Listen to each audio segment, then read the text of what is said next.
بسم اللہ الرحمن الرحیم۔ السلام علیکم ورحمۃ اللہ وبرکاتہ۔ پیارے دوستو، ہم آپ کو اپنے چینل پہ خوش آمدید کہتے ہیں۔ زندگی کی حاجتوں اور ضرورتوں کے لیے خصوصی دعا۔ رب انی لما انزلت الی من خیر فقیر۔ اے میرے رب، اس وقت جو نعمت تو مجھ پر اتارے میں اس کا محتاج ہوں۔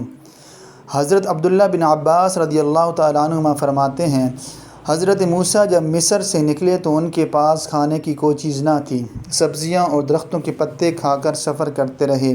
جب مقام مدین پر پہنچے تو بکریوں کو پانی پلا کر سایہ میں بیٹھے تو بھوک سے برا حال تھا۔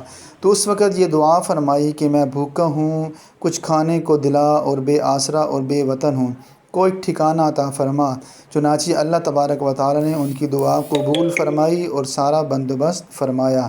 اللہ رب العزت جو بے آسرا ہیں، جو بے وطن ہیں، ان کے لیے بھی اس دعا کی برکت سے آسانی والا معاملہ فرمائے۔ آمین ثم آمین۔